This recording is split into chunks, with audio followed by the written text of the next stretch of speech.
ನಮಸ್ತೆ ವೀಕ್ಷಕರೇ, ಜೀವದಯ ವಿಶೇಷ ಕಾರ್ಯಕ್ರಮಕ್ಕೆ ಸ್ವಾಗತ. ನಾನು ಚೈತ್ರ ಕರಡ್ಕ. ಇತ್ತೀಚಿನ ದಿನಗಳಲ್ಲಿ ಈ ಕಾಡುಗಳು ನಶಿಸಿ ಹೋದಂತಹ ಸಂದರ್ಭದಲ್ಲಿ ಎಲ್ಲ ಪ್ರಾಣಿಗಳು ಆಗಿರಬಹುದು, ಪಕ್ಷಿಗಳಾಗಿರಬಹುದು ನಾಡಿಗೆ ಬರುವಂತದ್ದು ಸಹಜ. ಹಾಗೆ ಇತ್ತೀಚಿನ ದಿನಗಳಲ್ಲಿ ಏನಾಗ್ತಾ ಇದೆ ಅಂತ ಹೇಳಿದ್ರೆ, ಹಲವಾರು ಮಂದಿ ಪ್ರಾಣಿಗಳನ್ನು ಕಂಡಲ್ಲಿ ಹೆದರಿ ಓಡ್ತಾರೆ ಅಥವಾ ಅದಕ್ಕೆ ಹಾನಿ ಮಾಡ್ತಾರೆ, ಕಲ್ಲು ಬಿಸಾಡ್ತಾರೆ. ಈ ತರ ಎಲ್ಲ ಒಂದು ವ್ಯವಸ್ಥೆ ಆಗ್ತಾ ಬರ್ತಾ ಇದೆ. ಅದರಲ್ಲೂ ಕೂಡ ಈ ಹಾವುಗಳನ್ನು ಕಂಡಾಗ ತುಂಬಾ ಮಂದಿ ಭಯಭೀತರಾಗುವಂಥದ್ದು, ಹಾವುಗಳನ್ನು ಕಂಡಾಗ ಓಡುವಂಥದ್ದು. ಮಳೆಗಾಲದ ಸಂದರ್ಭ ಅಂತ ಹೇಳುವಾಗ ಹಾವುಗಳು ಮನೆಯೊಳಗೆ ಬರುವಂಥದ್ದು ಆಗಿರ್ಬೋದು, ಅಥವಾ ಮನೆ ಅಂಗಳಕ್ಕೆ ಬರುವಂಥದ್ದು ಆಗಿರ್ಬೋದು, ಈ ಥರ ಎಲ್ಲ ಆಗ್ತಾ ಇರ್ತದೆ. ಸೊ ಹಾಗಾಗಿ ಇವುಗಳಿಗೂ ನಮ್ಮಂತೆಯೇ ಬದುಕಲು ಹಕ್ಕಿದೆ, ಇವುಗಳು ಕೂಡ ಜೀವಿಗಳು ಅನ್ನುವಂಥದ್ದು ಎಲ್ಲರಿಗೂ ಗೊತ್ತಿರುವಂತಹ ವಿಚಾರ. ಹಾಗಾಗಿ ಇವುಗಳನ್ನ ಕೂಡ ರಕ್ಷಣೆ ಮಾಡುವಂಥವರು ಹಲವಾರು ಮಂದಿ ಇದ್ದಾರೆ. ಅದರಲ್ಲಿ ಒಬ್ರು ಸಾಲಿಗ್ರಾಮದಲ್ಲಿರುವಂತಹ ಸುಧೀಂದ್ರ ಐತಾಳ್ ನಮ್ಮ ಜೊತೆಗಿದ್ದಾರೆ. ಅವರ ಬಳಿ ನಾವು ಹೆಚ್ಚಿನ ವಿಷಯವನ್ನ ಮಾತಾಡುವ. ಇವರು ಉರಗರಕ್ಷಕರಾಗಿ ಹಲವಾರು ವರ್ಷದಿಂದ ಕಾರ್ಯವನ್ನ ನಿರ್ವಹಿಸ್ತಾ ಇದ್ದಾರೆ. ಮೊದಲದಾಗಿ ಅವರನ್ನು ಕಾರ್ಯಕ್ರಮಕ್ಕೆ ಸ್ವಾಗತ ಮಾಡುವ. ಸರ್, ಕಾರ್ಯಕ್ರಮಕ್ಕೆ ಸ್ವಾಗತ. ನಮಸ್ತೆ ಸರ್. ಉರಗರಕ್ಷಕರಾಗಿದ್ದೀರಾ ನೀವು. ಉರಗರಕ್ಷಕರಲ್ಲದೆ ಬೇರೆ ಯಾವ ಪ್ರಾಣಿಗಳನ್ನೆಲ್ಲ ರಕ್ಷಣೆ ಮಾಡ್ತೀರಾ? ಎಲ್ಲ ಜೀವ ಇರುವ ಪ್ರಾಣಿಗಳು, ಎಲ್ಲ ಜೀವ ಇರುವ ಪ್ರಾಣಿಗಳನ್ನು ರಕ್ಷಣೆ ಮಾಡ್ತೀರಾ? ಅರ್ಧ ಜೀವ ಆಗಿರೋದು, ಪೆಟ್ಟಾಗಿರುವ ಪ್ರತಿಯೊಂದು ಕೂಡ ರಕ್ಷಣೆ ಮಾಡ್ತೀರಾ? ಅದು ಇದಂತಿಲ್ಲ, ಎಲ್ಲ ಪ್ರಾಣಿ ಪಕ್ಷಿಗಳನ್ನು ಆರೈಕೆ ಮಾಡ್ತಾ ಇದ್ದೇನೆ. ಆರೈಕೆ ಮಾಡ್ತಾ ಇದ್ದೀರಾ. ಎಷ್ಟು ವರ್ಷದಿಂದ ಈ ಒಂದು ಕೆಲಸಗಳನ್ನ ಪ್ರಾರಂಭಿಸಿದ್ದೀರಾ ನೀವು? ನನ್ನ ಚಿಕ್ಕ ವಯಸ್ಸಿಂದ, ನನಗೆ ಬುದ್ಧಿ ಒಂದು 10 ವರ್ಷ ಇರ್ಬೋದೇನೋ, ಆವಾಗ್ಲಿಂದ ನನ್ನ ಕಿಸೆಯಲ್ಲಿ 1ನೇ ಕ್ಲಾಸಿಗೆ ಹೋಗಾಗ್ಲೂ ಅಳಿಲು ಮರಿ ಎಲ್ಲ ಕಿಸೆಯಲ್ಲಿ ಇರ್ತಿತ್ತು. ಹಂಚಿನ ಮನೆ ಎಲ್ಲ ಮರದ ಅಳಿಲೆಲ್ಲ ಮರಿ ಹಾಕತ್ತೆ, ಕೆಳಗಡೆ ಬೀಳ್ತವು. ಬಿದ್ದಾಗ ಬೆಕ್ಕೆಲ್ಲ ತಿನ್ನುತ್ತಲ್ಲ, ಅದನ್ನ ಮನೇಲಿದ್ರೆ ಗೂಡು ಮಾಡುವಾಗ ಶಕ್ತಿ ಇಲ್ಲ ನಮ್ಮ ಹತ್ರ, ಬಾಕ್ಸ್ ಒಳಗೆ ಇಡುದು. ಅದು ಈ ಬೆಕ್ಕುಗಳೆಲ್ಲ ತಗೊಂಡು ಹೋಗ್ತು ಅಂತ ಕಿಶೊಳಗೆ ಇಟ್ಕೊಂಡು ಹೋಗುದು. ಒಂದು ಪಿಲ್ಲರ್ ಒಳಗೆ ಹಾಲು, ಶಾಯಿ ಪಿಲ್ಲರ್ ಒಳಗೆ ಹಾಲು, ಅದನ್ನ ತಗೊಂಡೋಗಿ ಶಾಲೆಯಲ್ಲಿ ಹಾಲು ಕುಡಿಸ್ತಾ ಇರೋದು. ಟೀಚರ್ ಹೇಳುದು, ನೀನು ಓದಬೇಡ ಮಗ, ಇದನ್ನೇ ಮಾಡು ಅಂತ ಹೇಳಿದ್ರು. ಅದೇ ಗ್ಯಾರಂಟಿ ಆಯ್ತು ನಮಗೆ. ಅವ್ರ ಆಶೀರ್ವಾದ ಮೊನ್ನೆ ಸಿಕ್ಕದಲ್ಲಿ ಟೀಚರ್ ಹೇಳು, ಇದನ್ನೇ ಮಾಡ್ಕೊಂಡು ಬಂದಿಲ್ಲ ಮರ, ನಿಮ್ಮ ಆಶೀರ್ವಾದ ಟೀಚರ್ ಅಂದ. ಚಿಕ್ಕ ವಯಸ್ಸಿಂದ ಕೂಡ ನಿಮ್ಗೆ ಪ್ರಾಣಿಗಳಲ್ಲಿ ಇಷ್ಟೊಂದು ಪ್ರೀತಿ ಬರ್ಲಿಕ್ಕೆ ಕಾರಣ ಏನು ಸರ್ ನಿಮ್ಗೆ? ಅದು ಅಂದ್ರೆ ನಮ್ಮ ಅಣ್ಣ, ನಮ್ಮ ಮಾವ ಎಲ್ಲ ಆಯುರ್ವೇದ ಪಂಡಿತರು. ಅವರು ನಮ್ಮ ಅಣ್ಣ ಉರಗ ತಜ್ಞ ರವೀಂದ್ರ ಐತಾಳ್ ಅಂತ. ಅವ ನಮ್ಮ ಊರಲ್ಲಿದ್ದಲ್ಲಿ ಈ ಮೊಲ, ಪಾರಿವಾಳ, ಲವ್ ಬರ್ಡ್ಸ್ ಇಂಥದ್ದೆಲ್ಲ ಸಾಕ್ತಿದ್ದ. ಅದನ್ನ ನೋಡ್ಕೊಂತ ನಮಗೂ ಒಂಥರ ಹವ್ಯಾಸ ಬಂತದ್ದು, ಒಂಥರ ವಂಶ ಪರಂಪರೆ ಅಂತ. ಹಾಗಿದ್ರೆ ನಿಮ್ಗೆ ನಿಮ್ಮ ಅಣ್ಣನನ್ನು ನೋಡಿ ನೀವು ಕೂಡ ಉರಗರಕ್ಷಕ ಆಗ್ಬೇಕು ಅಂತ ಅನ್ಸಿತ್ತು. ಸೊ ಹೆಚ್ಚಿನದಾಗಿ ಸರ್, ಪ್ರಾಣಿಗಳನ್ನೆಲ್ಲ ಕಂಡಾಗ ಕೆಲವೊಂದು ಮಂದಿಗೆ ಭಯ ಆಗುತ್ತೆ. ಸೊ ಅದು ಹಾವುಗಳೇ ಆಗಿರ್ಬೋದು ಅಥವಾ ನಾಯಿಗಳೇ ಆಗಿರ್ಬೋದು, ಯಾವುದೇ ಆಗಿರ್ಬೋದು, ಕೆಲವೊಂದು ಪ್ರಾಣಿಗಳನ್ನು ಕಂಡಾಗನೇ ಭಯ ಆಗುತ್ತೆ. ಸೊ ಅಂಥದ್ರಲ್ಲಿ ನೀವು ಹಾವುಗಳನ್ನು ರಕ್ಷಣೆ ಮಾಡ್ಲಿಕ್ಕೆ ಹೋಗ್ತೀರಾ. ಸೊ ಅದು ಹಾವುಗಳಂದ್ರೆ ಹೇಳಿದ್ರೆ ವಿಷಪೂರಿತವಾದಂತಹ ಹಾವುಗಳು ಇರ್ತದೆ, ವಿಷ ಅಲ್ಲದ ಹಾವುಗಳು ಕೂಡ ಇರ್ತದೆ. ಸೊ ಯಾವ ರೀತಿಯಾಗಿ ರಕ್ಷಣೆ ಮಾಡ್ತೀರಿ? ನಿಮ್ಗೆ ಭಯ ಆಗುದಿಲ್ವಾ ಅಂತ ಕೇಳಿದ್ರೆ? ನನಗೆ ಮನುಷ್ಯನ ಕಂಡ್ರೆ ಮಾತ್ರ ಭಯ, ಪ್ರಾಣಿಗಳನ್ನ ಕಂಡ್ರೆ ಭಯವೇ ಇಲ್ಲ. ನಾನು ಡೈರೆಕ್ಟ್ ಹೋಗಿ ಹಿಡಿಯುವಂತ, ನೀವು ನೋಡಿರ್ಬೋದು ವಿಡಿಯೋದಲ್ಲಿ, ನಾನು ಹೋಗಿ ಯಾವುದೇ ಕೈಗೆ ಇದು ಮಾಡ್ಕೊಳ್ಳೋದಿಲ್ಲ, ಮಾಸ್ಕ್ ಹಾಕೊಳ್ಳೋದು ಎಂತ ಇಲ್ಲ, ಡೈರೆಕ್ಟ್ ಹೋಗಿ ಹಿಡಿಯುವಂಥದ್ದು. ಹಾವುಗಳಿಗೆ ಹಲ್ಲಿಲಿ ಮಾತ್ರ ವಿಷ, ಮನುಷ್ಯನಿಗೆ ಮೈಯೆಲ್ಲ ವಿಷ. ನಾನು ಮನುಷ್ಯನ ನಂಬುವುದೇ ಇಲ್ಲ, ಪ್ರಾಣಿಗಳು ನಂಬಿ ನಾನು ಕಾಳಿಂಗನ ಸಮೇತ ಡೈರೆಕ್ಟ್ ಹೋಗಿ ಹಿಡಿತೆ. ಅದಕ್ಕೆ ಯಾವುದೇ ಮುನ್ನೆಚ್ಚರಿಕೆ ಕ್ರಮ ಇದು ಮಾಡ್ಕೊಂತಿಲ್ಲ. ನನಗೆ ಇಷ್ಟರವರೆಗೆ ಹಾವು ಒಂದೇ ಸಲ ಕಚ್ಚಿದೆ, ಸರ್ಪ ಮಾತ್ರ. ಅದು ಹಿಡ್ಕೊಂಡವ್ರು ಅಜಾಗ್ರತೆಯಿಂದ. ಅಂದರೆ ಒಂದು ಉಡುಪಿಯಲ್ಲೇ ಹೊಟ್ಟೆ ಲೋಟದೊಳಗೆ, ಹೋಟ್ಲೊಳಗೆ ಬಂದದ್ದು, ಲೋಟದೊಳಗೆ ಹಾವು ಸಿಕ್ಕಿದಾಗ ಅವರು ಚಿಕ್ಕ ಮರಿಯ ಸರ್ ಅಲ್ಲ, ದೊಡ್ಡ ಹಾವು, ಅದು ತುಂಬ ದೊಡ್ಡ ಹಾವು, ಸುಮಾರು ಒಂದು 15-20 ವರ್ಷದ ಹಾವು ಅದು. ಹಾವುಗಳು 100 ವರ್ಷ ಬದುಕುತ್ತೆ. ಬೇರೆ ಎಲ್ಲ ಅಪಾಯ ಆಗಿ ಸಾಯುವುದು ಜಾಸ್ತಿ, ಮುಂಗ್ಸಿ ಹಿಡಿದು, ನಾಯಿ ಹಿಡಿದು, ಹೀಗೆಲ್ಲ ಆಗಿ ಅವು ಫುಲ್ ಆಯುಷ್ಯ 100 ವರ್ಷ ಇರುತ್ತೆ ಸರ್ಪಗಳಿಗೆ. ಅದು ಲೋಟದೊಳಗೆ ಸಿಕ್ಕಿದೆ. 12 ಗಂಟೆ ರಾತ್ರಿ ತಗೊಂಡು ಬಂದರು ಅವರು ಹಾವು ಹಿಡಿಯೋರೆ. ತಗೊಂಡು ಬಂದು ಐತಲ್ರಿ ಇದನ್ನೊಂದು ರಕ್ಷಣೆ ಮಾಡ್ಕಂತ. ನಾನು ಹೇಳಿದೆ, ಇದು ರಾತ್ರಿ, ಇದು ಇವತ್ತು ಸಿಕ್ಕಿದಲ್ಲ ಲೋಟ, ನಿಮ್ಮ ಮನೆಗೆ ರಾತ್ರಿ ತಗೊಂಡು ಬಂದರು. ನಾನು ಕಾಳಿಂಗ ಹಿಡಿದು ಬಂದದಷ್ಟೇ ಕೊಡ್ಚದಲ್ಲಿ. ಅಲ್ಲಿ ಬಂದು ಸುಸ್ತಾಗಿದೆ ಬೇರೆ, ಬೆಳಿಗ್ಗೆ ಮಾಡ್ತೇನೆ. ನನ್ನ ಮಗನೂ ನಿದ್ರೆ ಮಾಡಿ ಐತಿ, ಈಗ ಮಗ ಹಿಡ್ಕೊಳ್ತಾ ಹಾವುಗಳನ್ನೆಲ್ಲ. 16 ಫೀಟ್ ಹೆಬ್ಬವನ್ನು ಹಿಡಿದು ಮೊನ್ನೆ ಇದು ಜಿ ಶಂಕರ್ ಕಡೆಯಿಂದ ಎಲ್ಲ ಸನ್ಮಾನ ಎಲ್ಲ ಆಗಿದೆ ಅವನಿಗೆ.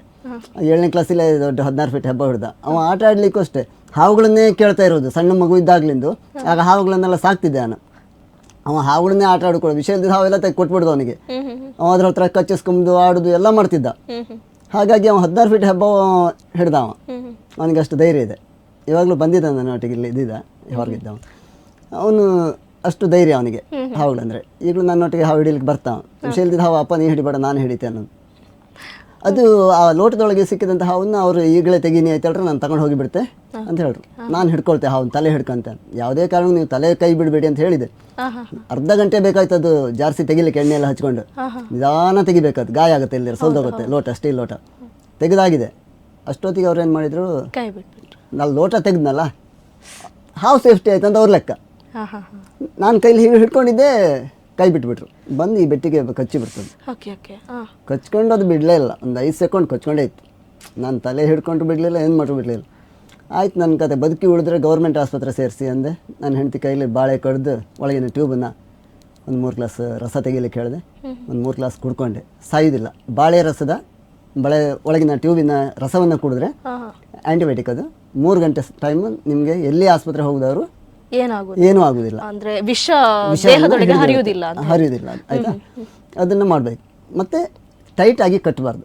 ಹಾವು ಕೈ ಕಚ್ಚುತ್ತಂತಾರೆ, ಇಲ್ಲಿಗೆ ಹಗುರವಾಗಿ ಕಟ್ಟಬೇಕು. ಟೈಟ್ ಕಟ್ಟಿದರೆ ಗ್ಯಾಂಗ್ರೀನ್ ಆಗುತ್ತೆ. ಕೆಲವೊಂದು ನಾವೊಂದು ಏನು ಗಾಯ ಮಾಡ್ಕೊಳ್ಳೋದು ಅದೆಲ್ಲ ಮಾಡಲೇಬಾರ್ದು. ಅದೆಲ್ಲ ಗ್ಯಾಂಗ್ರೀನ್ ಆಗುತ್ತೆ. ಗಾಯ ಮಾಡ್ಕೊಂಡ್ರೆ ವಿಷ ಹೋಗುವುದಿಲ್ಲ. ಮೇಲೆ ನರದಿಂದ ಹೋಗುದು. ಸೊ ಅದು ಲೂಸ್ ಆಗಿ ಕಟ್ಟುವಂತ ಕಾರಣ ಏನು ಸರ್? ಅದು ನರಕ್ಕೆ ಮಾತ್ರ ಕಟ್ಟಿಬಿದ್ರೆ ಸಾಕು, ಒಳಗೆ ಮಾಂಸಕ್ಕೆ ಕಟ್ಟಬೀಳಬಾರ್ದು. ಟೈಟ್ ಆಗಿ ಕೆಲವರು ಬಿದ್ದು ಕಟ್ತರು, ಶಕ್ತಿ ಎಷ್ಟಿತ್ತು ಅಷ್ಟು ಕಟ್ತರು. ಆ ಥರ ಕಟ್ಟಬಾರ್ದು. ಲೈಟ್ ಆಗಿ ನರದಿಂದ ರಕ್ತ ಹೋಗುವಂಥದ್ದು, ವಿಷ ಹೋಗುವಂಥದ್ದು, ಅದು ನಿಧಾನವಾಗಿ ಕಟ್ಟಿದ್ರೆ ಸಾಕು. ಆ ಜಾಗ ಗಾಯ ಮಾಡೋದು ಬೇಡ. ಬೊರ್ದೆ ಹಿಂಡಿದ್ರು ಇದಾಗುತ್ತೆ. ಬೊರ್ದೆ ಹಿಂಡಿ ತೆಕ್ಕೊಂಡು ಇದನ್ನು ಮಾಡಿಕೊಂಡ್ರೆ ಸಡನ್ಲಿ ಕೂಡಲೇ ಬಾಳೆ. ಅದಕ್ಕೆ ಮನೆಯಲ್ಲಿ ಎಲ್ಲರೂ ಬಾಳೆ ಮನೆ ಹತ್ರ ನಡೋದು ಹಿಂದಿನವರು. ಆ ಬಾಳೆ ಎಮರ್ಜೆನ್ಸಿಗೆ ಒಳಗಿನ ಟ್ಯೂಬನ್ನು ಇದು ಮಾಡಿ ರಸ ಕುಡ್ಕೊಂಡು. ಸೊ ಆ ಒಂದು ಘಟನೆ ಯಾವಾಗ ಆಯ್ತು ಸರ್? ಇದು ರೀಸೆಂಟ್ ಆಗಿ ಆಯ್ತಾ? ಅಲ್ಲ, ಒಂದು 3 ವರ್ಷ ಆಯ್ತು ಈಗ. 3 ವರ್ಷ ಆಯ್ತು. 3 ವರ್ಷದ ಹಿಂದೆ ಆಗಿರುವಂತದ್ದು ನಿಮ್ಮ ಲೈಫಲ್ಲಿ ಅದೊಂದು ಹಾವು ಅದೊಂದೇ ಫಸ್ಟ್ ಟೈಮ್ ನಂಗೆ ಕಚ್ಚಿದೆ. ಚಿಕ್ಕ ವಯಸ್ಸಿಂದ ಕೂಡ ಬೇರೆ ವಿಷಯ ಇಲ್ಲದ ಹಾವುಗಳ ಹತ್ರ ನಾನು ಕಚ್ಚಿಸ್ಕಂತೆ. ಅದೇ ಬಾಪ್ ಬರುತ್ತಾ ಎಂತ ಬರುತ್ತಾ ನಾನೇ ಕಚ್ಚಿಸ್ಕಂತೆ. ನಮ್ಮ ಅಣ್ಣನೂ ಅಷ್ಟೇ ಹಾವುಗಳ ಹತ್ರ ಕಚ್ಚಿಸ್ಕೊಂಡೇ ಔಷಧ ಕಂಡು ಹುಡುಕಿದ್ದು. ಡಾಕ್ಟರ್ ರವೀಂದ್ರ ಐತಾಳ್ ವರ್ಗ ತಜ್ಞ ಅಂತ ಪುತ್ತೂರ್ಲಿದ್ರು ಅವರು. ಸೊ ಅದು ಕಚ್ಚಿಸ್ಕೊಳ್ಳೋದು ಯಾತಕ್ಕೆ ಸರ್? ಅಲ್ಲ, ಅದರಿಂದ ನಾವು ಏನಾಗತ್ತೆ ಅದು ಕಚ್ಚಿದ್ರೆ ನೋವು ಇರುತ್ತೆ ಅಂತ ನೋಡ್ಕೊಳ್ಳಿಕ್ಕೆ ಕಚ್ಚಿಸ್ಕೊಳ್ಳೋದು. ಓಕೆ. ಅಂದ್ರೆ ಹಾವುಗಳು ಕಚ್ಚಿದಾಗ ಕೂಡ ನೋವು? ಹೌದಪ್ಪ, ಇದು ಸರ್ಪ ಕಚ್ಚಿದಾಗ ನೋವು ಒಳಗಡೆ ಉರಿ ಸೆಳ್ತಾ ತಡ್ಕೊಳ್ಲಿಕ್ಕೆ ಆಗುದಿಲ್ಲ. ಆ ಥರ ಉರಿ ಸೆಳ್ತಾ ಅದು. ಮಿಕ್ಕ ಹಾವುಗಳೆಲ್ಲ ಈ ವಿಷ ಇಲ್ಲದ ಹಾವುಗಳು ಎಂತ ಆಗುದಿಲ್ಲ, ಒಂದು ಕಟ್ಟೆ ಕಚ್ಚಿದಾಗ ಆಗತ್ತೆ ಅಷ್ಟೇ. ಅಷ್ಟೇ. ಸೊ ನಿಮ್ಮಿಂದ ಅಂದ್ರೆ ನೀವು ಕೂಡ ನಿಮ್ಮ ಅಣ್ಣನನ್ನು ನೋಡಿ ಕಲಿತು ಅಂತ ಹೇಳಿದ್ರೆ ನಿಮ್ಗೆ ಇಷ್ಟ ಆಯ್ತು. ಸೊ ನಿಮ್ಮ ಮಕ್ಕಳಿಗೂ ಕೂಡ ಹುಟ್ಟತಾನೆ ಬಂದಿದೆ. ಸೊ ನಿಮ್ಮ ಫ್ಯಾಮಿಲಿಯಲ್ಲಿ ನೀವು ಈ ತರ ಉರಗ ರಕ್ಷಕರಾಗ್ಲಿಕ್ಕೆ ಸಪೋರ್ಟ್ ಇತ್ತು ಸರ್? ತುಂಬಾ. ಹೌದೌದು. ಯಾವುದೇ ರೀತಿಯ ಆಕ್ಷೇಪ ಮಾಡಿ? ಈ ಹಾವುಗಳನ್ನು ಕಂಡ ತಕ್ಷಣ ಮನೇಲಿ ಸರ್ಪವನ್ನು ಬಿಟ್ಟು ಮತ್ತೆಲ್ಲ ಹಾವನ್ನು ಕೊಂದು ಹಾಕ್ತರು. ಯಾತಕ್ಕಾಗಿ ಸರ್? ಅಲ್ಲ, ವಿಷಯ ಇಲ್ಲದ ಹಾವನ್ನ ಸರ್ಪ ಅಂತ ದೇವರ ಭಾವನೆ ಇರ್ಲಿಕ್ಕೆ ಹೋಗಿ ಸರ್ಪವನ್ನು ಬಿಟ್ಟಿದ್ರು ಜನ. ಇಲ್ದಿದ್ರು ಅದನ್ನು ಇವತ್ತು ಸಂತಾನ ನಶಿಸಿ ಹೋಗ್ತಿತ್ತು. ಹಿಂದಿನ ಒಂದು ದೇವರ ಭಾವನೆ ಇರ್ಲಿಕ್ಕೆ ಹೋಗಿ ಮಾತ್ರ ಉಳಿದದ್ದು. ನಾನು ಮೊನ್ನೆ ನಾಗರ ಪಂಚಮಿಗೆ ನಾಗನಿಗೆ ಪೂಜೆ ಮಾಡಿದೆ. ಮನೆಯಲ್ಲೇ ಪೂಜೆ ಮಾಡಿದೆ. ಅದು ಯಾವ ಉದ್ದೇಶಕ್ಕೆ? ಅದನ್ನು ಒಂದು ದೇವರಾಗಿಯೇ ಕಾಣಿ, ಅದರ ಸಂತಾನ ಉಳಿಲಿ ಅಂತ. ಆದರೂ ಬುದ್ಧಿಜೀವಿಗಳು ನನ್ನ ಮೇಲೆಲ್ಲ ತುಂಬ ಪೇಪರ್ಗೆಲ್ಲ ಹಾಕಿದ್ರು, ಅದಕ್ಕೆ ಹಿಂಸೆ ಆಗಿದೆ ಹಾವಿಗೆ, ಹಾಗೆ ಹೀಗೆ ಅಂತ. ನಾನು ಅದಕ್ಕೆಲ್ಲ ತಲೆ ಕೆಡಿಸ್ಕೊಳ್ಳಿಲ್ಲ. ನಾನು ರಕ್ಷಣೆ ಮಾಡಿ ಕಾಡಿಗೆ ಬಿಡವ, ಹಿಂಸೆ ಕೊಡವ ಅಲ್ಲ. ಅದು ಯೂಟ್ಯೂಬಲ್ಲೆಲ್ಲ ನೋಡಿದೆ. ಐಸ್ ಕ್ರೀಮ್ ಇದು ಕೇಕ್ ಕಟ್ ಮಾಡಿ ತಿನ್ನಿಸೋದಂತೆ, ಮತ್ತೊಬ್ರು ಬಾಲೆ ಹಿಡ್ಕೊಂಡು ಅದನ್ನು ಹೆದರಿಸಿ ಪೂಜೆ ಮಾಡೋದಂತೆ. ಅದೆಲ್ಲ ಇತ್ತೀಚಿನ ದಿನಗಳಲ್ಲಿ ಶೋಕಿ ಜೀವನ ಆಗಿ ಶೋಕಿ ಜೀವನ, ಅದೆಲ್ಲ ಹಿಂಸೆ ಅಂತ ನಾನು ಖಂಡಿಸ್ತೆ. ಅದನ್ನು ನಾನು ಮಾಡಿದ್ದು ಹಿಂಸೆ ಅಲ್ಲ. ಡೈರೆಕ್ಟ್ ತೆಗೆದು ಕೆಳಗೆ ಬಿಟ್ಕೊಂಡೆ. ಅದು ಆರಾಮಿ ನನ್ನ ನೋಡಿ ಹೆಡೆ ಬಿಚ್ಕೊಂಡು ನಿಂತ್ಕೊಂತು. ಅದಕ್ಕೆ ಒಂದು ಪೂಜೆ ಭಾವನೆಯಿಂದ ಒಂದು ಆರತಿ ಮಾಡಿ ತಗೊಂಡೋಗಿ ಕಾಡಿ ಬಿಟ್ಟೆ ಅದನ್ನು. ಒಂದು ಎಷ್ಟು ದಿವಸ ನೀವು ಅದನ್ನ ಕೆಲವಕ್ಕೆ 1 ವರ್ಷದವರೆಗೆ ಮೂಳೆ ಎಲ್ಲ ಕಟ್ಟಾಗಿದ್ದಿರುತ್ತೆ. JCP ತೆವಳ್ಕೊಂಡು ಹೋಗ್ಲಿಕ್ಕೆ ಆಗುದಿಲ್ಲ. ಅಂಥದ್ದೆಲ್ಲ 1 ವರ್ಷದವರೆಗೂ ಬೇಕಾಗುತ್ತೆ. ಅಷ್ಟು 1 ವರ್ಷ ಕೂಡ ನೀವು ಇಟ್ಕೊಳ್ತೇನೆ. ಅದು ಕಂಪ್ಲೀಟ್ ಆಗಿ ಫುಡ್ ಅದೇ ತಿಂದು ನಾವು ಮೊಟ್ಟೆನೆಲ್ಲ ಕುಡಿಸ್ಬೇಕಾಗತ್ತೆ. ಮೊಟ್ಟೆ ಕುಡಿಸ್ಬೇಕಾಗುತ್ತೆ ಪೆಟ್ಟಾದ ಹಾವಿಗೆ. ಮತ್ತೆ ಅದೇ ತಿನ್ಲಿಕ್ಕೆ ಬೇಟೆಯಾಡಿ ತಿನ್ಲಿಕ್ಕೆ ಸ್ಟಾರ್ಟ್ ಆದ್ಮೇಲೆ ನಾವು ಹೊರಗಡೆ ಎಲ್ಲ ಬಿಟ್ಟು ಅದನ್ನು ಓಡಾಡಿಸಿ ಮತ್ತೆ ಕಾಡಿಗೆ ಬಿಡುವಂಥದ್ದು ಮಾಡ್ತೀವಿ. ಸೊ ನೀವು ಯಾವುದಾದ್ರೂ ವಿಷಪೂರಿತ ಹಾವನ್ನ ಮನೆಗೆ ತಂದಾಗ ಅದರ ಮೊದಲು ವಿಷವನ್ನ ತೆಗಿತೀರಾ? ಇಲ್ಲ, ವಿಷ ತೆಗೆಯೋದು ನಮ್ಮ ಕೆಲಸ ಅಲ್ಲ, ಅದು ಹಾವಡಿಗರ ಕೆಲಸ. ಹಲ್ಲು ತೆಗೆಯೋದು, ವಿಷ ತೆಗೆಯೋದೆಲ್ಲ ನಾವು ಕಾನೂನಿಗೆ ವಿರುದ್ಧವಾದ ಕೆಲಸ ಯಾವುದು ಮಾಡೋದಿಲ್ಲ. ಖಂಡಿತ. ಹಾಗಿದ್ರೆ ನೀವು ಮನೆಗೆ ತಂದು ಯಾವ ಧೈರ್ಯದಲ್ಲಿ ಸಾಕ್ತೀರಾ ಸರ್? ಅದೇ ಹೇಳಿದ್ದು, ಪೆಟ್ಟದ ಹಾವನ್ನ ಒಂದು ದೊಡ್ಡ ಡ್ರಮ್ಮಿಲಿ ಅದಕ್ಕೆ ಬೆಚ್ಚಗಿನ ವ್ಯವಸ್ಥೆ ಮಾಡಿ ಅದರಲ್ಲಿಟ್ಟು ದಿನ 2 ಸಲ ನಾವೇ ತಯಾರು ಮಾಡಿದಂಥ ಔಷಧವನ್ನು ಹಚ್ಚಬೇಕು. ಸೊ ನೀವು ಔಷಧ ಅಂತ ಹೇಳಿದ್ರೆ ನೀವು ಯಾವ ಥರ ಔಷಧ? ನಾವು ಗಿಡಮೂಲಿಕೆಯವರು. ನಮ್ಮ ಅಣ್ಣ ಅಲ್ಲಿ 1200 ಜಾತಿ ಆಯುರ್ವೇದ ಗಿಡ ನೆಟ್ಟಿದ್ದ ಪುತ್ತೂರಲ್ಲಿ. ನನಗೆ ಬೇಕಾದಂಥದ್ದೆಲ್ಲ ಇಲ್ಲಿಗೆ ಕಳಿಸಿಕೊಡ್ತಾವೆ ಕೊರಿಯರ್ ಮೂಲಕ. ಅದನ್ನು ನಾನಿಲ್ಲಿ ತಯಾರು ಮಾಡಿ ಅದಕ್ಕೆ ಹಚ್ತೀರಿ. ಓಕೆ ಸರ್, ಹಾಗಿದ್ರೆ ಈ ಹಾವುಗಳಲ್ಲಿ ತುಂಬಾ ವಿಧವಾದ ಹಾವುಗಳೆಲ್ಲ ಇದೆ. ಅಂದ್ರೆ ಈಗ ನಾವು ಯೂಶಲಿ ಹಾವುಗಳನ್ನ ನೋಡಿದಾಗ ಇದೇ ಹಾವು ಅಂತ ಹೇಳಿ ನಮಗೆ ಐಡೆಂಟಿಫೈ ಮಾಡೋದು ತುಂಬಾ ಕಷ್ಟ. ಕೆಲವೊಂದು ಹಾವುಗಳನ್ನ ನಾವು ನೋಡ್ತೇವೆ, ಈ ಹೆಬ್ಬಾವು ಆಗಿರ್ಬೋದು, ನಾಗರ ಹಾವು ಗೊತ್ತಾಗ್ತದೆ. ಆದ್ರೆ ನೀವು ತುಂಬಾ ಹಾವುಗಳನ್ನ ಹಿಡಿತೀರಾ, ತುಂಬಾ ಹಾವುಗಳ ಪರಿಚಯ, ಇದು ನಿಮ್ಗೆ ಯಾವ ರೀತಿ ಗೊತ್ತಾಗುತ್ತೆ? ಅದು ಕೆಲವೊಂದು ಹಾವು ಕಲ್ಲರ್ ಮೇಲೆ ಜನ ಕೊಂದು ಹಾಕ್ತಾರೆ. ವಿಷಯದ ಹಾವು ಅಲ್ಲದಿದ್ರು ಕಟ್ಕಡಂಬಳಕ ಅಂತ ಕಟ್ಟಿರುತ್ತೆ. ಕಟ್ಕಡಂಬಳಕಕ್ಕೆ ಒಂದೊಂದು ಗೆರೆ ಇರೋದಿಲ್ಲ, ಡಬಲ್ ಗೆರೆ ಇರುತ್ತೆ. ಅದು ಬಿಳಿ ಕಟ್ಟಿರುತ್ತೆ ಕಪ್ಪು ಹಾವಿಗೆ, ಕಟ್ಕಡಂಬಳಕ ಅಂತಾರೆ. ಅದನ್ನು ಜನ ವಿಷದ ಹಾವನ್ನು ಕೊಂದು ಹಾಕ್ತಾರೆ. ಅದೇ ಅಲ್ಲದೆ ಇದು ವಿಷ ಇಲ್ಲದ ಹಾವುಗಳಿದೆ, ಅದನ್ನು ಒಂದೊಂದೇ ಇದಿರುತ್ತೆ. ಕನ್ನಡಿ ಹಾವಿಗೆ 2 ಕಟ್ಟಿರುತ್ತೆ, ಇದಕ್ಕೆ ಒಂದೊಂದು ಕಟ್ಟಿರುತ್ತೆ. ಹಾಗೆ ಅದು ನಮ್ಮ ಅಣ್ಣನಿಂದ ನಾನು ಕಲ್ತಿದ್ದೆ ಹಾವುಗಳ ಬಗ್ಗೆ. ಸೊ ಹಾವುಗಳಲ್ಲದಿದ್ರೆ ಮನೆಯಲ್ಲಿ ಬೇರೆ ಯಾವ ಪ್ರಾಣಿಗಳನ್ನೆಲ್ಲ ರಕ್ಷಣೆ ಮಾಡ್ತೀರಾ? ಎಲ್ಲ ಪ್ರಾಣಿ ನನ್ನ ಹತ್ರ. ಹೊರದೇಶ ಮೊದಲೆಲ್ಲ ಜಿಂಕೆ, ಕಡವೆ, ಮುಳ್ಳಂದಿ ಎಲ್ಲ ಇತ್ತು. ಅದು 2007ರಲ್ಲಿ COD ಅರಣ್ಯ ಘಟಕದವರು ನನ್ನ ಮೇಲೆ ದಾಳಿ ಮಾಡಿ, ನಾನು ಅರಣ್ಯ ಇಲಾಖೆಗೆ ತಿಳಿಸಿಯೇ ಎಲ್ಲವನ್ನೂ ಸಾಕ್ತಾ ಇರುವಂಥದ್ದು. ಪೆಟ್ಟಾಗಿರುವಂಥ ಜಿಂಕೆ ಇರ್ಬೋದು, ಕಡವೆ ಇರ್ಬೋದು, ಲೋಕಲ್ ಡಿಪಾರ್ಟ್ಮೆಂಟ್ ಅವ್ರು ಸಾಕಿ ಐತಲ್ರಿ, ಮತ್ತು ಸರಿಯಾದ ಮೇಲೆ ತಗೊಂಡೋಗಿ ಕಾಡಿ ಬಿಡಿ ಅಂದರೆ ಇರಲಿ, ನಿಮ್ಮ ಫ್ರೀ ಬಿಟ್ಕೊಂಡೇ ಇರ್ತಿತ್ತು. ಇರಲಿ ಅಂದ್ಕೊಂಡು ಹೇಳ್ಕೊಂಡು ಬಂದ್ರ ಡಿಪಾರ್ಟ್ಮೆಂಟ್ ಅವ್ರು ಹೇಳ್ಮೇಲೆ ನಂದೇನು, ನಾ ಅದ್ರ ಬಗ್ಗೆ ತಲೆ ಕೆಡಿಸ್ಕೊಂಕೋ ಇಲ್ಲ.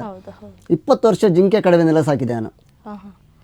ಸೊ ಅದು ಕೂಡ ಗಾಯಗಳಾಗಿ ಪೆಟ್ಟಾಗಿರೋ ಕಾಲು ಮುರಿದೋಗಿ ಇಂಥದ್ದನ್ನೆಲ್ಲ ರೆಡಿ ಮಾಡಿದ್ದು.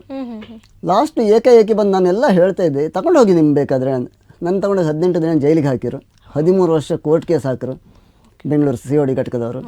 ಆದರೂ ನಾನು ತಲೆ ಕೆಡಿಸ್ಕೊಳ್ಳಲಿಲ್ಲ.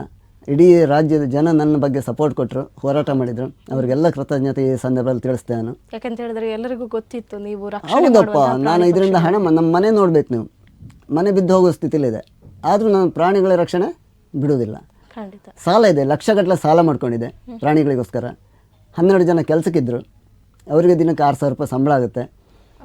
ಅಷ್ಟೆಲ್ಲ ದಿನ ನನಗೆ 10,000 ರೂಪಾಯಿ ಮೇಂಟೈನ್ ಖರ್ಚಿದೆ. ಸೊ ಆದರೂ ಕೂಡ ಈ ಒಂದು ವಿಚಾರ ಕೆಲವರಿಗೆ ಅರ್ಥ ಆಗೋದಿಲ್ಲ. ಸೊ ಹಾಗೆ ಓಕೆ ಸರ್, ಈಗ ನೀವು ಪ್ರಾಣಿಗಳನ್ನು ರಕ್ಷಣೆ ಮಾಡ್ತೀರಾ, ಇದಕ್ಕೆ ಯಾವುದೇ ರೀತಿಯ ಫಂಡ್ಗಳಾಗಿರ್ಬೋದು, ಯಾವುದೇ ರೀತಿಯ ನಿಮಗೆ ಉಪಕಾರ ಆಗುವಂಥದ್ದು ವ್ಯವಸ್ಥೆಗಳು ಆಗಿದೆಯಾ ಅಂತ ಹೇಳಿ? ಇಲ್ಲ, ರಾಜ್ಯೋತ್ಸವ ಪ್ರಶಸ್ತಿಯೂ ಸಿಕ್ಕಿದೆ ನನಗೆ. ಜಿಲ್ಲಾ ರಾಜ್ಯೋತ್ಸವ ಪ್ರಶಸ್ತಿ ಸಿಕ್ಕಿದೆ 2012ರಲ್ಲಿ. 2007ರಲ್ಲಿ ಜೈಲಿಗೆ ಹೋದೆ. 2012ರಲ್ಲಿ ಅವರೇ ಕರೆದು ರಾಜ್ಯೋತ್ಸವ ಪ್ರಶಸ್ತಿ ಕೊಟ್ಟರು ಸರ್ಕಾರವೇ. ಇದೆಲ್ಲ ಖುಷಿ ತರುವಂಥ ವಿಷಯ. ಆದರೆ ಬಾವಿಯೊಳಗಿನ ಕಪ್ಪೆ ಆದ ನಾನು ಹೊರಗೆ ತಂದ್ರಲ್ಲ, ಅದಕ್ಕೆ ಅವ್ರಿಗೆ ಕೃತಜ್ಞತೆ ಹೇಳಬೇಕು. ಖಂಡಿತ ಖಂಡಿತ. ನಾನು ಅವರು ರೈಡ್ ಮಾಡಿದ್ರೆ ಇವತ್ತಿನವರೆಗೂ ನನ್ನ ಪರಿಚಯವೇ ಜನರಿಗೆ ಇರ್ತಿಲ್ಲ. ಹೌದು. ಇವತ್ತೊಂದು ಯೂಟ್ಯೂಬ್ ಆಗಲಿ, ಗೂಗಲ್ ಆಗಲಿ, ಯಾವ ಮ್ಯಾಪ್ ತೆಗೆದ್ರು ಸಾಲಿಗ್ರಾಮ ಐತಾಳೆ ಅಂದ್ರೆ ನಾನು ಬರ್ತೇನೆ, ಜನರಿಗೆ ಚಿರಪರಿಚಿತ ಗೊತ್ತಿತ್ತು. ಅದೆಲ್ಲ ಒಳ್ಳೆಯದಕ್ಕೆ. ಹೌದು. ಈ ಒಂದು ಸೋಷಿಯಲ್ ಮೀಡಿಯಾ ಇಂಪ್ರೂವ್ಮೆಂಟ್ ಆದ ನಂತರದಿಂದ ನಿಮ್ಮ ಒಂದು ಪರಿಚಯ ತುಂಬಾ ಜಾಸ್ತಿ ಆಯಿತು ಅಂತ ಅನ್ಕೊಳ್ತೀರಾ? ಹೌದು, ತುಂಬ ಜಾಸ್ತಿ ಆಗಿದೆ. ಅದೇ ನಾನು ಹೊರಗೆ ಹೇಳಲ್ಲ, ಬಾವಿಯೊಳಗಿನ ಕಪ್ಪೆ ಇದ್ದೆ, ನನ್ನ ಹೊರ ಪ್ರಪಂಚಕ್ಕೆ ತಂದ್ರೆ ಜನ.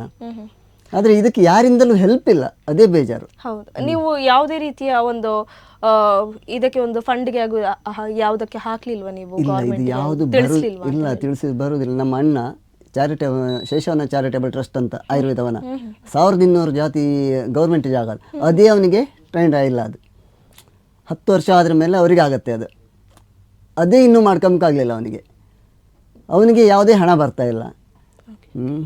ಪ್ರಾಣಿಗಳನ್ನು ರಕ್ಷಣೆ ಸುಮ್ಮನೆ ಬಾಯಿಲೆಲ್ಲ ಹೇಳ್ತಾರೆ, ಅದು ಮಾಡ್ತೇವೆ ಇದು ಮಾಡ್ತೇವೆ ಅಂತ. ಈಗ ಪ್ರಾಣಿದಯ ಸಂಘ ಇದೆ, ನಮ್ಮಂತರ ಮೇಲೆ ಸವಾರಿ ಮಾಡ್ಲಿಕ್ಕೆ ಮಾತ್ರ. ಅವರು ಯಾವುದೇ ಒಂದು ಬೀದಿಲಿರೋ ನಾಯಿ ಮರಿನ ನಮ್ಮಲ್ಲಿಗೆ ಇಲ್ಲಿ ಉಡುಪಿಯವರೆಲ್ಲ ಇದ್ದರು ಪ್ರಾಣಿದಯ ಸಂಘದವರು, ಅವ್ರ ಹೆಸರು ಬೇಡ, ಇಲ್ಲೆಲ್ಲ ಗೊತ್ತಿದ್ದ ವಿಷಯ. ಅವ್ರು ಬಂದು ನನ್ನ ಮೇಲೆ ದಾಳಿ ಮಾಡಿದರು. ಇದನ್ನೆಲ್ಲ ಯಾಕೆ ಕುಡಿ ಹಾಕಿದ್ಯಾ? ಸಣ್ಣ ಚಿಕ್ಕ ಮರಿನ ಚೀಲದಲ್ಲಿ ಕಟ್ಟಿ ಬಿಸಾಡಿ ಹೋಗ್ತಾರೆ ಜನ. ಅದನ್ನು ಇವ್ರು ತಗೊಂಡೋಗಿ ಹಾಲು ಕುಡಿಸ್ಲಿಕ್ಕೆ, ರಕ್ಷಣೆ ಮಾಡಲಿಕ್ಕೆ ಆಗೋದಿಲ್ಲ ಇವರಿಗೆ. ಅದನ್ನು ತಗೊಂಡು ಬಂದು ಯಾಕೆ ಪಂಜರದಲ್ಲಿ ಇಟ್ಟಿದೆ ಅಂತ, ಹೊರಗಡೆ ಬಿಟ್ಟರೆ ಬೇರೆ ನಾಯಿಗಳು ಅಟ್ಯಾಕ್ ಮಾಡ್ತಾವೆ, ಓಡಾಡ್ಲಿಕ್ಕೆ ಆಗೋದಿಲ್ಲ. ಅಂಥ ಮರಿಗಳನ್ನು ಗೂಡಿಲಿ ಇಡದೆ ಮತ್ತೆ ಎಲ್ಲಿ ಇಡಬೇಕಂತ ಇವ್ರು ಹೇಳ್ಬೇಕು ನಂಗೆ. ನಮ್ಮಂತೆ ಅವು ಕೂಡ ಅದನ್ನು ಸರಿಯಾದ ತಕ್ಷಣ ನಿಮ್ಮಂಥವರೆಲ್ಲ ಪ್ರೀತಿಯಿಂದ ಯಾರು ಬಂದು ಕೇಳಿದ್ರು ನಾನು ಕೊಟ್ಟು ಕಳಿಸ್ದೆ. ನಮ್ಮ ನಾಯಿಗಳು ಘಟ್ಟಕ್ಕೆ ಹೋಗಿದೆ, ಬೆಳಗಾವಿವರೆಗೂ ಹೋಗಿದೆ ನಮ್ಮ ನಾಯಿಗಳು. ಈಚೆ ಬಂದವರೆಲ್ಲ ಮರಿ ಕಂಡು ಖುಷಿಯಾದ್ರೆ ಹಿಡ್ಕೊಂಡು ಹೋಗ್ತಾರೆ. ಹೆಣ್ಣು ಗಂಡು ವ್ಯತ್ಯಾಸ ಅವ್ರಿಗೆ ಬೇಡ. ನಮ್ಮೂರಿನವ್ರಿಗೆ ಮಾತ್ರ ಗಂಡು ನಾಯಿ ಮಾತ್ರ ಸಾಕುದು, ಹೆಣ್ಣು ನಾಯಿನ ಬೀದಿ ಮೇಲೆ ಬಿಡುವುದು. ನಾನು ಹೆಣ್ಣು ನಾಯಿ ಗಂಡು ನಾಯಿ ವ್ಯತ್ಯಾಸವೇ ಇಲ್ಲ ನನಗೆ. ಅದನ್ನು ತಗೊಂಡೋಗಿ ನಾನು ರಕ್ಷಣೆ ಮಾಡಿ ಸಾಕುವವರಿಗೆ ಕೊಡ್ತೇನೆ.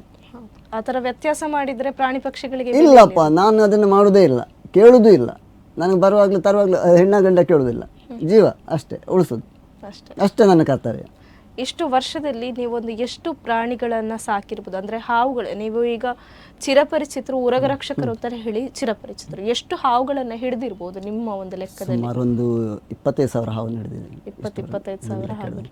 ಈಗ ಒಂದು ವರ್ಷದಲ್ಲಿ JCP ಸಿಕ್ಕಿದಂಥ ಹಾವುಗಳೇ ಸುಮಾರು 200 ಹಾವುಗಳು ಬರುತ್ತೆ ನನಗೆ ವರ್ಷದಲ್ಲಿ. JCP ಅಡಿಗಲ್ಲಿ ಅದರಲ್ಲಿ ಒಂದು 10-15 ಹಾವುಗಳು ಸತ್ತೋಗಿರುತ್ತೆ, ಯಾಕಂದ್ರೆ ಅಲ್ಲಿ ಚೂರಾಗಿರುತ್ತೆ JCPಲಿ.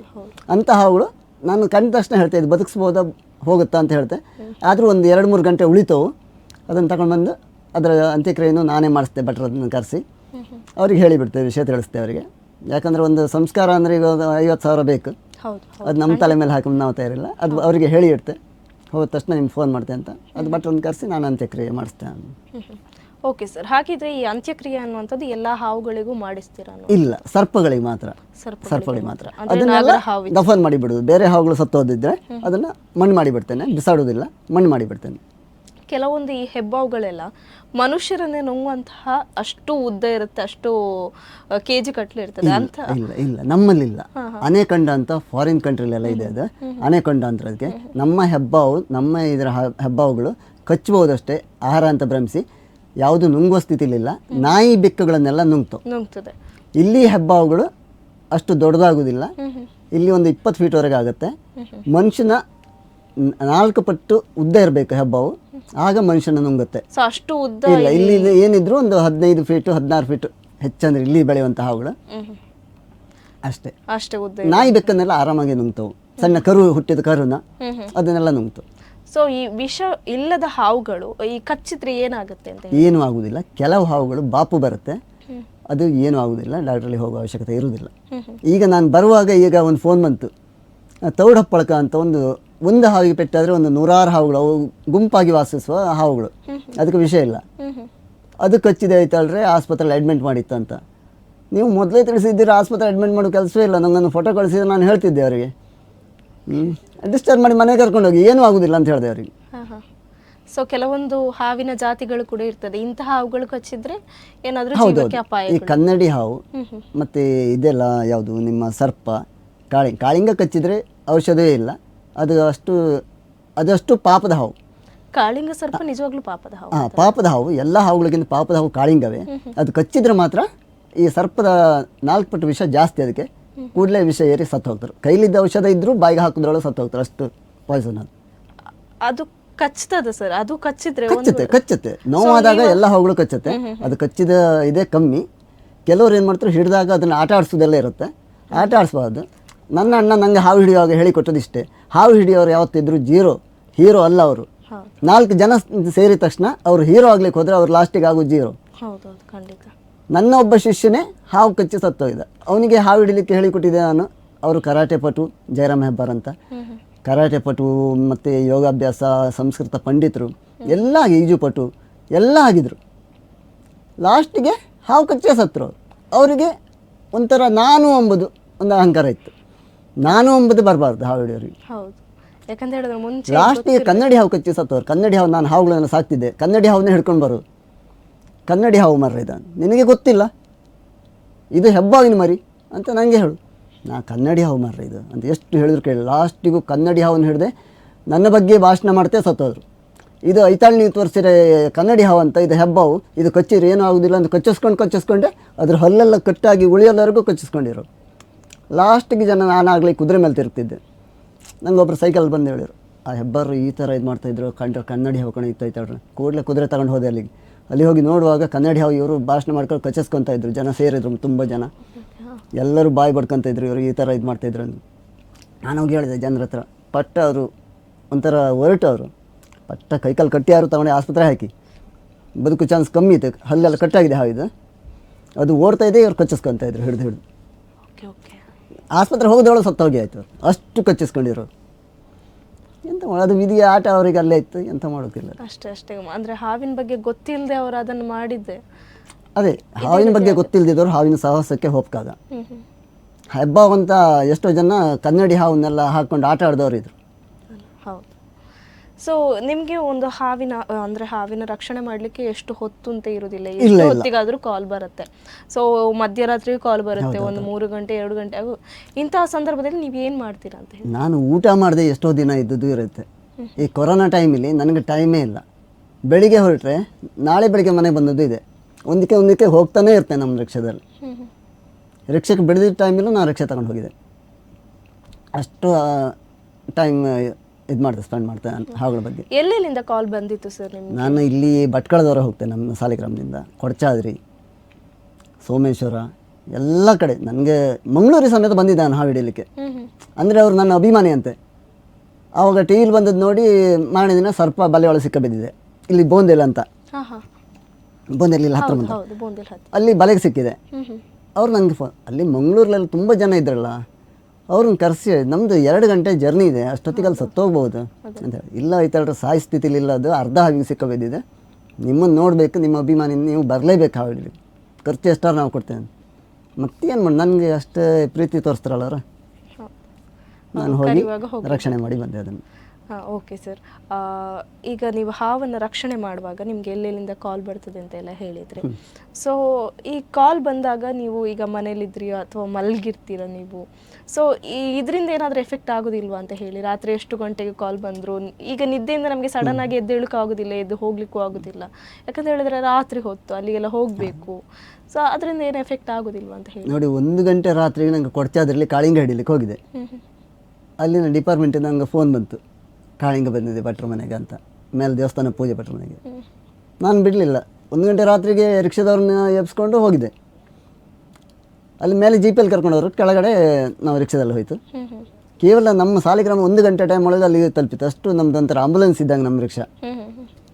ಸೀದಾ ಹೋಗಿ ಹಿಡಿದು ಬಂದಿದೆ. ನನಗೆ ಅದ್ರ ಬಗ್ಗೆ ಎಷ್ಟೊತ್ತಿಗೆ ಕರೆದ್ರೂ ನಾವು ರೆಡಿ ಇರ್ತೀರಾ.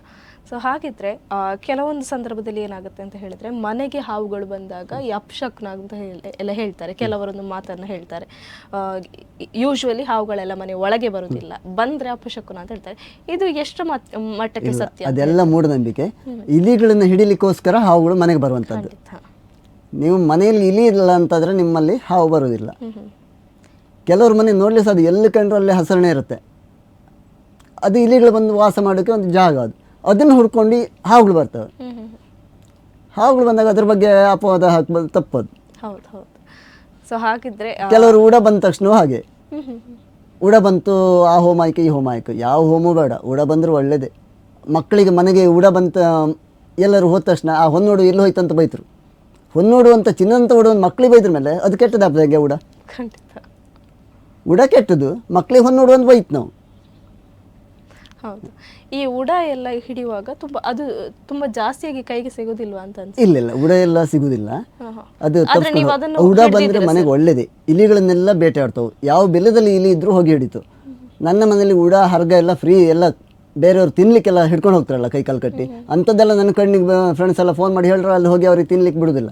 ನೀವು ತಿನ್ನುವಂಥ ಪ್ರಾಣಿನ ತಿನ್ನಿ, ಇದನ್ನು ತಿನ್ನಬೇಡಿ ಅಂತ ಹೇಳಿ ತಂದು ನಮ್ಮ ಜಾಗದಲ್ಲೇ ಬಿಟ್ಬಿಡ್ತೇನೆ. ನಂದು 1 ಎಕರೆ ಜಾಗ ಇದೆ, ಅವಕ್ಕೆ ವಾಸ ಮಾಡೋಕ್ಕೆಲ್ಲ ಸೇಫ್ಟಿ ಇದೆ, ಅಲ್ಲಿ ತಂದು ನಮ್ಮ ಜಾಗದಲ್ಲಿ ಬಿಟ್ಬಿಡ್ತಾರೆ. ಹಾಗಾದ್ರೆ ನೀವು ಉಡವನ್ನ ಕೂಡ ರಕ್ಷಣೆ? ಹೌದು, ಎಲ್ಲ ಜೀವವು ಯಾವುದು ಸಾಯಬಾರ್ದು. ನನಗೆ ಇರುವೆನೂ ಸಮೇತ ಸಾಯಿಸುವುದಿಲ್ಲ ನಾನು. ಇರುವೆಗೂ ಸಕ್ಕರೆ ಆಗ್ತದೆ ಡೈಲಿ. ಓಕೆ ಸರ್, ಹಾಗಿದ್ರೆ ಉಡಕ್ಕೆ ಏನಾದರೂ ವಿಷಪೂರಿತವಾಗಿ? ಇಲ್ಲ, ಅದು ಯಾವುದು ವಿಷಯ ಇಲ್ಲ. ಬಾಲದಲ್ಲಿ ಹೊಡೆಯುತ್ತೆ, ಅದು ಸೇಫ್ಟಿಗೆ ಬಾಲ, ಅದಕ್ಕೆ ಬಾಲದಲ್ಲಿ ಹೊಡೆಯುತ್ತೆ. ಅದು ಬಾಲದಲ್ಲಿ ಹೊಡೆದ್ರೆ ಏನೂ ಆಗುದಿಲ್ಲ, ಪೆಟ್ಟು ಬೀಳುತ್ತೆ ಅಷ್ಟೇ. ಏನು ಚಾಟಿ ತಗ ಹೊಡೆದಾಗ ಆಗುತ್ತೆ, ಏನು ಆಗುದಿಲ್ಲ. ಅದಕ್ಕೆ ಹೆದರುದೇ ಬೇಡ. ಈ ಹಾವುಗಳಲ್ಲಿ ಜೀವಕ್ಕೆ ಅಪಾಯ ಅನ್ನುವಂಥದ್ದು ಯಾವುದು, ಅಪಾಯ ಅಲ್ಲದ್ದು ಯಾವುದು ಅಂತ ಹೇಳಿದ್ರೆ? ಈಗ ಸರ್ಪ, ಕನ್ನಡಿಯೊಳಗೆ ಒಂದು 6 ಜಾತಿ ಕನ್ನಡಿ ಇದೆ ನಮ್ಮ ಇಂಡಿಯಾದಲ್ಲಿ. ಮತ್ತೆ ಸರ್ಪ, ಒಟ್ಟೊಂದು 6-7 ಜಾತಿ ವಿಷದ ಹಾವು ಬಿಟ್ಟರೆ ಮತ್ತೆ ಎಲ್ಲ ಹಾವುಗಳು ವಿಷ ಇಲ್ಲದ ಹಾವುಗಳೇ. ಕಲ್ಲರ್ ನೋಡಿ ವಿಷದ ಹಾವುಗಳಂತ ಕೊಂದಾಕ್ತರು. ಕಲ್ಲರಿಂದ ಯಾವ ರೀತಿ ಐಡೆಂಟಿಫೈ ಮಾಡ್ತಾರೆ ಸರ್? ಕಲ್ಲರಿಂದ ಅಂದರೆ ಅವು ಮೂಗು ದಪ್ಪ ಬರುತ್ತೆ. ವಿಷದ ಹಾವಿನ ಮೂಗು ದಪ್ಪ ದೊಡ್ಡದು ಬರುತ್ತೆ, ಅದನ್ನು ಐಡೆಂಟಿಫೈ ಮಾಡಬೇಕು. ಸೊ ನಿಮಗೆಲ್ಲ ತುಂಬ ಚೆನ್ನಾಗಿ ಅದು ಎಲ್ಲರಿಗೂ ಗೊತ್ತಾಗುದಿಲ್ಲ. ಮೂಗುನೆಲ್ಲ ಕಾಂಬಷ್ಟು ಪುರ್ಸೋತಿರೋದಿಲ್ಲ ಅವರಿಗೆ. ಈ ಹಾವನ್ನು ಕಂಡಾಗ ಹೆದರಿಕೆಯಿಂದ ಏನು ಮಾಡ್ತಾರೆ. ಸೊ ಹಾಗಾಗಿ ಈಗ ಮನೆಗೆಲ್ಲ ಬಂದಾಗ ಈ ಹಾವುಗಳನ್ನ ಈಗ ಬಾಲದಲ್ಲಿ ಹಿಡಿದ್ರೆ ಅದು ವಾಪಸ್ ತಿರುಗಿ ಬರುತ್ತೆ ಅಂತ ನೀವು ಯಾವ ತರ ಹಿಡಿತೀರಾ? ಅದು ನಮ್ದೊಂದು ನ್ಯಾಕ್ ಅಷ್ಟೇ. ನಿಮ್ಗೆ ನಾಯಕ ಕೂಡ ನಿಮ್ಮ ಅಣ್ಣನಿಂದ ಬಂದಲ್ಲ. ಸೊ ನಿಮ್ಮ ಮಗ ಕೂಡ ಈಗ ಆ ಹಾವನ್ನ ಹಿಡಿತಾರೆ ಅಂತ ಹೇಳಿದ್ದಾರೆ. ಸೊ ಅವರು ಯಾವ ವರ್ಷದಿಂದ ಈ ಹಾವನ್ನ? ಅಯ್ಯೋ, ಅವ ಸಣ್ಣ ಮಗುವಿಂದ ಹರಿತ ಇರುವಾಗ್ಲೂ ಅವ ಹಾವನ್ನು ಹಿಡ್ಕೊಂಡವ. ಸಣ್ಣ ಮಗು, ಅವನಿಗೆ ಬುದ್ಧಿ ಇಲ್ದಿದ್ದಾಗ್ಲೂ ಹಾವನ್ನೇ ಬೇಕಂತ ಆಟ ಮಾಡೋದು. ಆಟ ಸಾಮಾನು ಕೊಟ್ಟರೆ ಅದು ಬಿಸಾಡಿ ಹಾವು ಕೊಡಂತ ತೋರಿಸ್ತಿದ್ದವ. ಸೊ ನಿಮ್ ಅಂದ್ರೆ ನಿಮ್ಮಿಂದ ಆ ಮಗಳಿಗೂ ಕೂಡ ಅದು ಇದು ಬಂದಿದೆ ಅಂತ ಹೇಳ್ಬೋದು. ಸರ್, ನೀವು ಈಗಷ್ಟೇ ಹೇಳಿದ್ರೆ ಉರಗವನ್ನು ಯಾವ ರೀತಿ ರಕ್ಷಣೆ ಮಾಡ್ತೀರಾ, ಎಷ್ಟು ಉರಗಗಳನ್ನು ರಕ್ಷಣೆ ಮಾಡಿದ್ದೀರಾ ಅಂತ ಹೇಳಿ. ಇತ್ತೀಚೆಗೆ ಒಂದು ವಿಷಯ ಆಗಿತ್ತು ಅಂತ ಹೇಳಿದ್ರೆ, ಹೇರೂರಲ್ಲಿ ಬ್ರಹ್ಮಾವರದಲ್ಲಿ ಒಂದು ಮಂಗಕ್ಕೆ ಒಂದು ಪೆಟ್ಟಾಗಿತ್ತು. ತುಂಬಾ ಜನ ಸೇರಿದ್ರು, ಬಟ್ ಯಾರು ಕೂಡ ರಕ್ಷಣೆ ಮಾಡಲಿಲ್ಲ ಅಂತ ಹೇಳಿ. ಸೊ ಹಾಗಾಗಿ ಆ ಒಂದು ಅದು ಯಾವ ಸ್ಥಿತಿ ಇತ್ತು ಸರ್? ಅದು ಬರುವಾಗ ಒಂದು ಕಣ್ಣಿಲ್ಲ, ಒಂದು ಕೆನ್ನೆ ಇಲ್ಲ, ಆಕ್ಸಿಡೆಂಟಲ್ಲಿ ಹಾರಿ ಹೋಗಿದೆ. ಮನುಷ್ಯ ಆಗಿದ್ರೆ ಮಣಿಪಾಲ ಆಸ್ಪತ್ರೆ ಅಂತ ಅಲ್ಲಿ ಇಲ್ಲಿ ಅಂತ ತಗೊಂಡೋಗಿ ಸೇರಿಸ್ತಿದ್ರು. ಅಲ್ಲೆಲ್ಲ ಅದನ್ನು ಯಾರೂ ರಕ್ಷಣೆ ಬರಲಿಲ್ಲ. ನನ್ನ ಮಿತ್ರ ಒಬ್ಬ ನನಗೆ ಫೋನ್ ಮಾಡಿ ಹೇಳ್ದ, ಆಯ್ತಲ್ರಿ ಹಿಂಗೆ ಆಕ್ಸಿಡೆಂಟ್ ಆಗಿದೆ ಅಂತ. ಕೂಡಲೇ ನಾನು ರಿಕ್ಷಾ ಮಾಡ್ಕೊ ಹೋದೆ.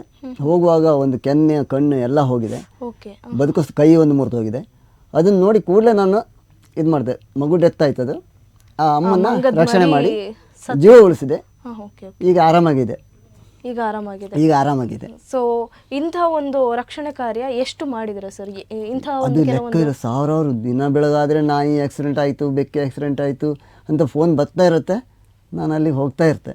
ಸೊ ಈ ಒಂದು ರಕ್ಷಣೆ ಕಾರ್ಯದಲ್ಲಿ ನಾನೊಂದು ಮರೀಲಿಕ್ಕೆ ಆಗುದಿಲ್ಲ ಈ ಒಂದು ಘಟನೆ ಅಂತ ಹೇಳಿದ್ರೆ ಯಾವ ಘಟನೆ ಆಗಿರ್ಬೋದು ಸರ್ ನಿಮಗೆ? ಅಂಥದ್ದು ತುಂಬ ಘಟನೆ ಇದೆ ಮರೀಲಿಕ್ಕೆ ಆಗಿದ್ದು. ಹೇಳಿ ಸರ್ ಅದನ್ನು ಕೆಲವೊಂದು. ಈಗ ನೋಡಿ, ಬಾವಿಲಿ ಸುಮಾರು ಒಂದು ಇಲ್ಲಿ ತಲ್ಲೂರಲ್ಲಿ ಒಂದು ಬಾವಿಗೆ ಸುಮಾರು ಒಂದು 1000 ವರ್ಷದ ಹಿಂದಿನ ಬಾವಿ ಅದು. 7 ಗಂಟೆ ನನಗೆ ಫೋನ್ ಬಂತು, ಐತಾಳ್ರೆ ಬಾವಿಲಿ ಒಂದು ಹಾವು ಬಿದ್ದಿದೆ ಅಂತ. ಅಲ್ಲಿ ಹೋಗಿ ನೋಡುವಾಗ ಪಾತಾಳ ಅಂತಾರಲ್ಲ, ಅಷ್ಟು ದೊಡ್ಡ ಬಾವಿ, ಸುಮಾರು 70 ಫೀಟ್ಗೂ ದೊಡ್ಡ ಬಾವಿ ಅದು. ಅದು ನೀರು ಯೂಸ್ ಮಾಡೋದಿಲ್ಲ, ಅವ್ರನ್ನಲ್ಲಿ ಕರೆಸಿದ್ರು. ಅಲ್ಲಿ ಹೋಗಿ ನೋಡುವಾಗ ಹಾವಿದೆ. ನಾನು ತಡ ಮಾಡಲಿಲ್ಲ, ದೊಡ್ಡ ರೋಪ ತನ್ನಿ ಅಂದೆ, ಸೊಂಟಕ್ಕೆ ಕಟ್ಕೊಂಡೆ ಸೀದಾ ಇಳಿದು ಹಾವನ್ನು ರಕ್ಷಣೆ ಮಾಡಿದೆ. ನನ್ನ ರಕ್ಷಣೆ ಮಾಡಲಿಕ್ಕೆ ಯಾರಿಲ್ಲ ಅಲ್ಲಿ, ನನಗೆ ಪ್ರಜ್ಞೆ ತಪ್ಪಿ ಹೋಗಿದೆ. ಹಾವನ್ನು ಹಿಡಿದಿದ್ದೆ ಸರಿ, ಹಾವನ್ನು ಹಿಡಿಯಲ್ಲರೆ ನಾನು ಸರಿ ಇದ್ದೆ. ಒಂಥರ ಉಸಿರು ಕಟ್ತಿತ್ತು, ಉಸಿರು ಕಟ್ಟಿದ್ರು ನಾನು ನನಗೆ ಈ ಥರ ಪರಿಸ್ಥಿತಿ ಬರುತ್ತಂತ ನಾನು ಎಣಿಸ್ಕೊಳ್ಳಲಿಲ್ಲ. ಹೋಗಿ ಹಾವನ್ನು ಹಿಡಿದು ಮೇಲೆ ಬಳ್ಳಿಯಲ್ಲಿ ಕಟ್ಟಿ ಕಳಿಸಿಕೊಟ್ಟೆ. ನಾನು ಸೊಂಟಕ್ಕೆ ಬಳ್ಳಿ ಕಟ್ಕೊಂಡು ಹೋಗಿ ನಾನು ಬಚಾವಾದೆ. ಅವ್ರು ಹೇಳಿದ್ರು ನಾನು ಹೆಣದ ಥರ ನೇಲ್ತಾ ಇದ್ದೆ ಅಂತೆ. ಒಂದು 4 ಹೆಜ್ಜೆ ಗೋಡೆ ಕಾಲು ಕೊಟ್ಕೊಂಡು ಬರಬೇಕು, ಮೆಟ್ಲಿಲ್ಲ ಅದು. ಬರುವಾಗ ಅಲ್ಲೇ ನನಗೆ ಅನ್ಕಾನ್ಷಿಯಸ್ ಆಯಿತು, ನೇತಾಡ್ತಾ ಇದ್ದೆ. ಹಾವು ಬಂದರು, ಐತಾಳ್ರು ಬರಲಿಲ್ಲ ಅಂತ ಕೆಳಗೆ ನೋಡ್ತಾರೆ ನಮ್ಮ ರಿಕ್ಷಾದವರು. ನಾನು ಸತ್ತ ಹೆಣದ ಥರ ಹಗ್ಗ ಕಟ್ಟಿ ಕೆಳಗೆ ಇಳಿಸಿದವ್ರ ಕಡೆ ನೇತಾಡ್ತಿದ್ದೆ. ಹಾಗೆ ಮತ್ತೆ ಎಲ್ಲ ಒಟ್ಟಾಗಿ ನನ್ನ ಎಳೆದ ಮೇಲೆ ಹಾಕಿದರು. ಎಳೆದು ಹಾಕಿ ಜೀವ ಒಂದಿತ್ತು. ಹಾಗೆ ಮನೆಗೆ ತಗೊಬಂದರು, ಹೆದರ್ಕೊಂಡು ಆಸ್ಪತ್ರೆ ಹಾಕಿದ್ರು. ಸಾಯ್ತಾರೆ ಸೀದಾ ಮನೆ ತಂದರು. ಅವ್ರಿಗೆ ಅಷ್ಟು ಹೆದರಿಕೆ ಆಯಿತು. ಮನೆಯಲ್ಲಿ 3 ಗಂಟೆ ನನಗೆ ಜೀವ ಇರಲಿಲ್ಲ. ಕಣ್ಣೊಂದು ಪಿಳಿ ಅಂತಿದ್ದೆ. ಒಂದು ಬದಲು ಮಗ, ನನ್ನ ಹೆಂಡತಿ ಎಲ್ಲ ಮರ್ತಾಯಿದ್ರು, ದೇವ್ರಿಗೆ ಪ್ರಾರ್ಥನೆ ಮಾಡ್ಕೊತಾಯಿದ್ರು. ನನಗೆ ಯಾರು ಗುರ್ತೋ ಸಿಗ್ತಿಲ್ಲ, ಎಲ್ಲರೂ ತೋರ್ತಾ ಇದ್ರು, ನನಗೆ ಯಾರು ಗುರ್ತೋ ಸಿಗ್ತಿಲ್ಲ. ಆ ಥರ ಪರಿಸ್ಥಿತಿ ಬಂದಿದೆ.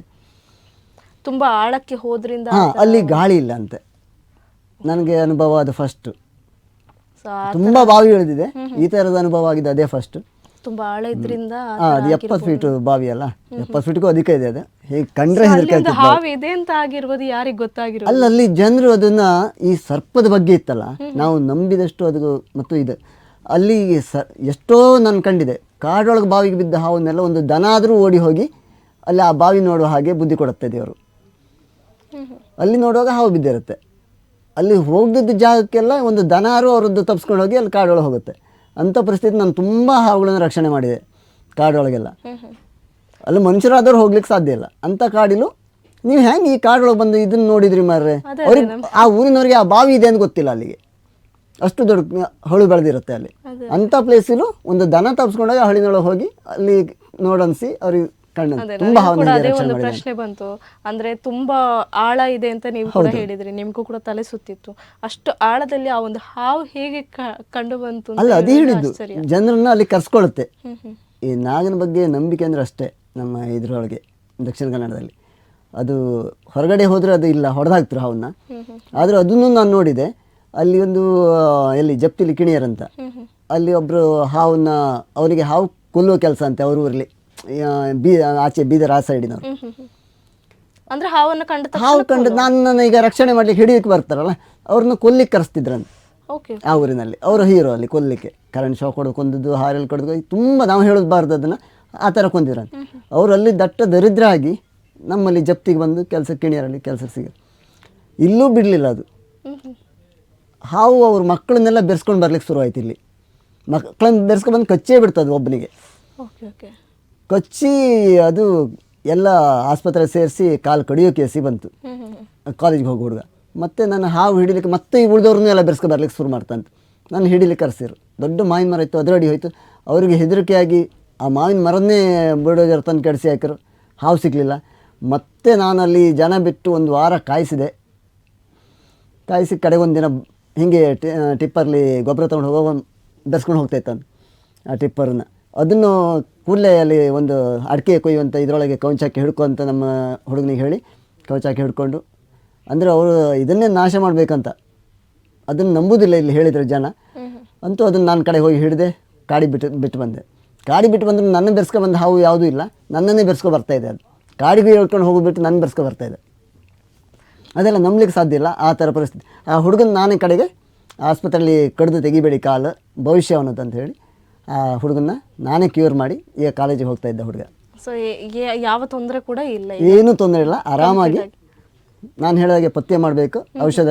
ಗ್ಯಾಂಗ್ರೀನ್ 4 ಕೇಸ್ ಗುಣ ಮಾಡಿದೆ ನಾನು. ಹಾವು ಕಚ್ಚಿ ಗ್ಯಾಂಗ್ರೀನ್ ಆದವರಿಗೆ, ಅವ್ರಿಗೆ ಶುಗರ್ ಕಂಟ್ರೋಲ್ ಮಾಡ್ಕೊಳ್ಬೇಕು, ಶುಗರ್ ಇದ್ದರೆ. ಮತ್ತು ಗ್ಯಾಂಗ್ರೀನ್ ಆರಾಮ್. ಯಾವುದೇ ಕಾಲು ಡಾಕ್ಟ್ರ್ ಏನು ಮಾಡ್ತಾರೋ ಅದನ್ನು ಕೆತ್ತಿ ಮೂಳೆ ತೋರಲ್ವರೆಗೆ ಮಾಡಿದರು. ಲಾಸ್ಟ್ ವಿಷಯ ಗೊತ್ತಾಗಿ ನಾನು ಅದನ್ನು ಅವನನ್ನು ಕಂಪ್ಲೀಟ್ ಡಿಸ್ಚಾರ್ಜ್ ಮಾಡ್ಕೊಬಂದು ಅದನ್ನು ಏನು ಜವಾಬ್ದಾರಿ ಇದ್ದರೂ ನಾನು ಮಾಡ್ತೇನೆ ಅಂತ ಹೇಳಿ.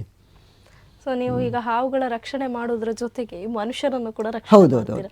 ಈ ಹಾವುಗಳು ಕಚ್ಚಿದಾಗ ಮನುಷ್ಯರೆಲ್ಲ ನಿಮಗೆ ತುಂಬ ಕಾಲ್ ಮಾಡ್ತಾರೆ, ಜನಗಳು ಯಾರಾದರೂ ಕಾಲ್ ಮಾಡ್ತಾರೆ? ಫಸ್ಟಿಗೆ ನೀವು ಹೋಗಬೇಕಾದ್ದು ನಾನು ಹೇಳಿದ ಚಿಕಿತ್ಸೆ ಮಾಡಿ ಗೌರ್ಮೆಂಟ್ ಆಸ್ಪತ್ರೆ ಹೋಗಬೇಕು. ಗೌರ್ಮೆಂಟ್ ಆಸ್ಪತ್ರೆಯಲ್ಲಿ ಅದಿರುತ್ತೆ, ಪ್ರತಿರೋಧಕ ಇಂಜೆಕ್ಷನ್ ಇರುತ್ತೆ, ಅದು ಕೊಡ್ತಾರೆ.